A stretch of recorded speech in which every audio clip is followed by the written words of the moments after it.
ఉమ్మడి అభ్యర్థిగా మన ప్రీతమ నాయకులు ప్రజాసేవకుడు అనేక దశాబ్దాలుగా ప్రజా జీవితంలో గడుపుతూ ప్రజలకు సేవలు అందిస్తున్నటువంటి గద్దే రామ్మోహన్ రావు గారు సైకిల్ గుర్తుపై తెలుగుదేశం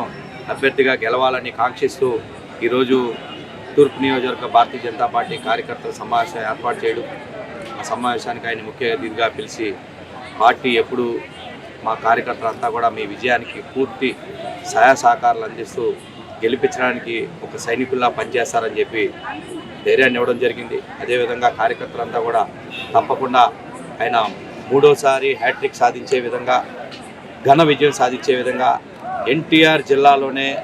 అసెంబ్లీలో అత్యధిక మెజార్టీ సాధించే విధంగా ఆయన విజయానికి పూర్తి సహాయ సహకారాలు అందిస్తామని చెప్పి తెలియచేయడం జరిగింది. ఈరోజు ఆంధ్రప్రదేశ్లోని అవినీతి అక్రమాలు అరాచక ప్రభుత్వాన్ని పారదోలాలని రాష్ట్ర అభివృద్ధి ధ్యేయంగా, అదేవిధంగా రాష్ట్రంలో ఉన్నటువంటి ప్రతి ఒక్క పౌరుడు ఆకాంక్షల మేరకు ఈరోజు తెలుగుదేశం పార్టీ జనసేన ఎన్డీఏలో చేరడం చాలా స్వాగతించదగ్గ విషయం. ఈరోజు రాష్ట్రంలో ప్రజలంతా కూడా తెలుగుదేశం కూడా జనసేన కూడా ఎన్డీఏలో చేరాలని ఆకాంక్షల మేరకు ఈరోజు ప్రజల ఆకాంక్షల మేరకు ఈరోజు చేరడం, అందరూ కూడా కలిసి వెళ్ళి దేశంలో ఏ విధంగా నరేంద్ర మోడీ గారు అవినీతి రహిత పాలన అందిస్తూ ప్రజల అభివృద్ధి లక్ష్యంగా, దేశ అభివృద్ధి లక్ష్యంగా ప్రపంచంలో అగ్ర రాజ్యాలు అనేటువంటి జపాన్, అమెరికా, చైనా లాంటి దేశాలు ధీటుగా భారతదేశాన్ని తయారు చేయాలనే దృఢ సంకల్పంతో ఏ విధంగా వెళ్తా ఉన్నారో అదేవిధంగా ఆంధ్రప్రదేశ్ని కూడా చంద్రబాబు నాయుడు గారి నాయకత్వంలోని తప్పకుండా ఒక దేశంలోని ఒక ఐకాన్ రాష్ట్రంగా తయారు చేసే దిశగా ఏ అయితే కంపెనీలు వద్దనుకొని వెళ్ళిపోయిన కంపెనీలు కూడా మళ్ళీ వచ్చి యువత ఈ రాష్ట్రంలోనే ఉద్యోగాలు సాధించే విధంగా, రైతులు అన్ని రకాలుగా దేశంలో ఉన్నటువంటి నరేంద్ర మోడీ గారు ఆదుకుంటున్న నేపథ్యంలో ఇంకా ఆత్మహత్యలు ఆగట్లేదంటే ఎన్ని అరాచకాలు ఈ యొక్క రాష్ట్రంలోని జగన్మోహన్ రెడ్డి ప్రభుత్వం చేస్తుందో మనం అర్థమవుతా ఉంది. తప్పకుండా రాబోయే రోజుల్లో ఆంధ్రప్రదేశ్లో ఎన్నికల్లోని ఎన్డీఏ కూటమి చరిత్ర సృష్టించబోతా ఉంది. తప్పకుండా తెలుగుదేశం, భారతీయ జనతా పార్టీ, జనసేన అభ్యర్థులంతా కూడా అత్యధిక మెజార్టీతోని 3 అంకెల మెజార్టీతోని తప్పకుండా 175 సీట్లలోని 170 సీట్లు సాధించడం ఖాయం దిశగా ఈరోజు 3 పార్టీల నాయకులు, కార్యకర్తలు కలిసి పనిచేయడానికి సిద్ధంగా ఉన్నామని చెప్పి సందర్భంగా తెలియజేసుకుంటూ గద్దే రామ్మోహన్ రావు గారికి అడ్వాన్స్ కంగ్రాచులేషన్ తెలియజేసుకుంటూ వారికి మరోసారి శుభాకాంక్షలు తెలియజేసుకుంటా ఉన్నాను. భారత్ మాతాకి జై. భారతీయ జనతా పార్టీ యొక్క అలయన్స్తో 1999లో మొట్టమొదటిసారిగా పార్లమెంట్ సభ్యుడిగా నేను ఆ రోజున అభ్యర్థిగా ఉండి ఘన విజయం సాధించి పార్లమెంట్ సభ్యుడిగా ఎన్నుకోబడ్డాను. 2014లో మరలా బీజేపీ పార్టీ అలయన్స్తోనే ఆ రోజున శాసనసభ్యుడిగా ఎన్నుకోబడ్డాను. ఇవాళ 3వ పర్యాయం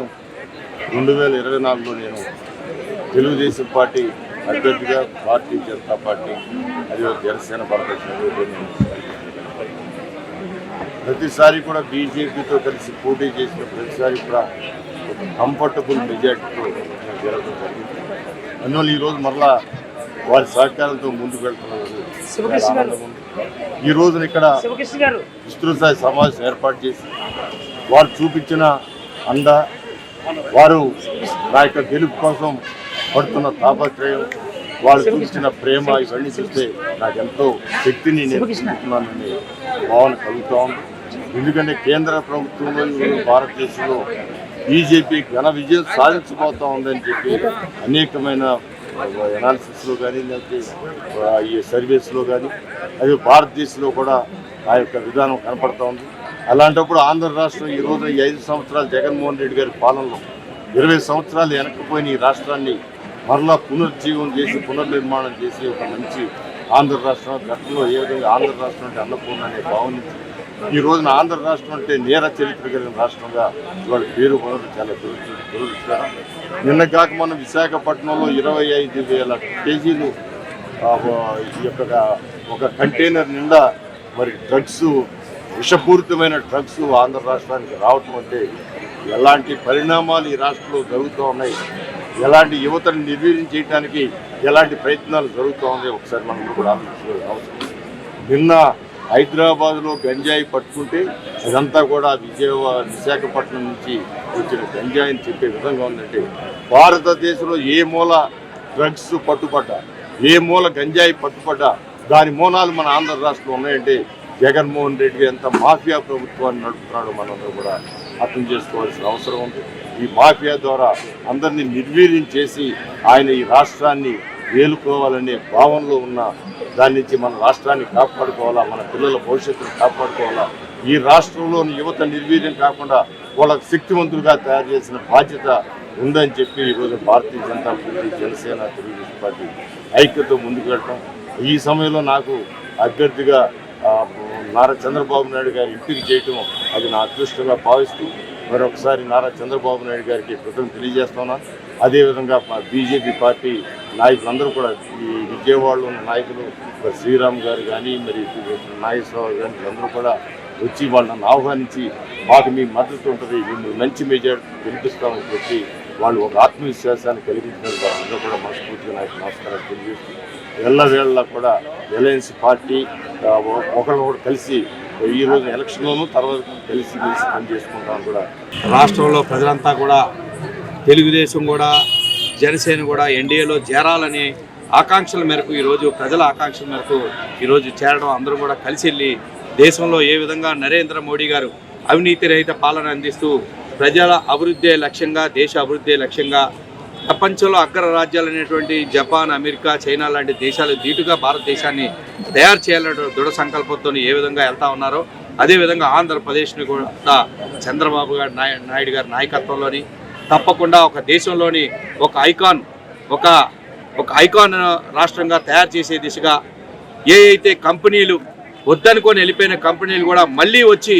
యువత ఈ రాష్ట్రంలోనే ఉద్యోగాలు సాధించే విధంగా, రైతులు అన్ని రకాలుగా దేశంలో ఉన్నటువంటి నరేంద్ర మోడీ గారు ఆదుకుంటున్న నేపథ్యంలో ఇంకా ఆత్మహత్యలు ఆగట్లేదంటే ఎన్ని అరాచకాలు ఈ యొక్క రాష్ట్రంలోని. ఇప్పుడు ఆంధ్ర రాష్ట్రం ఈరోజు 5 సంవత్సరాలు జగన్మోహన్ రెడ్డి గారి పాలనలో 20 సంవత్సరాలు వెనక్కిపోయిన ఈ రాష్ట్రాన్ని మరలా పునర్జీవం చేసి పునర్నిర్మాణం చేసి ఒక మంచి ఆంధ్ర రాష్ట్రం, గతంలో ఏ విధంగా ఆంధ్ర రాష్ట్రం అంటే అన్నపూర్ణ అనే భావన ఈ రోజున ఆంధ్ర రాష్ట్రం అంటే నేర చరిత్ర కలిగిన రాష్ట్రంగా ఇవాళ పేరు పొందడం చాలా దురదృష్టకరం. నిన్న కాక మనం విశాఖపట్నంలో 25,000 కేజీలు ఈ యొక్క ఒక కంటైనర్ నిండా మరి డ్రగ్స్, విషపూరితమైన డ్రగ్స్ ఆంధ్ర రాష్ట్రానికి రావటం అంటే ఎలాంటి పరిణామాలు ఈ రాష్ట్రంలో జరుగుతూ ఉన్నాయి, ఎలాంటి యువతను నిర్వీర్యం చేయడానికి ఎలాంటి ప్రయత్నాలు జరుగుతూ ఉన్నాయి ఒకసారి మనం కూడా ఆలోచించాల్సిన అవసరం. నిన్న హైదరాబాద్లో గంజాయి పట్టుకుంటే అదంతా కూడా విశాఖపట్నం నుంచి వచ్చిన గంజాయి అని చెప్పే విధంగా ఉందంటే భారతదేశంలో ఏ మూల డ్రగ్స్ పట్టుపడ్డా, ఏ మూల గంజాయి పట్టుపడ్డా దాని మూలాలు మన ఆంధ్ర రాష్ట్రంలో ఉన్నాయంటే జగన్మోహన్ రెడ్డి ఎంత మాఫియా ప్రభుత్వాన్ని నడుపుతున్నాడో మనందరూ కూడా అర్థం చేసుకోవాల్సిన అవసరం ఉంది. ఈ మాఫియా ద్వారా అందరినీ నిర్వీర్యం చేసి ఆయన ఈ రాష్ట్రాన్ని వేలుకోవాలనే భావనలో ఉన్న దాని నుంచి మన రాష్ట్రాన్ని కాపాడుకోవాలా, మన పిల్లల భవిష్యత్తును కాపాడుకోవాలా.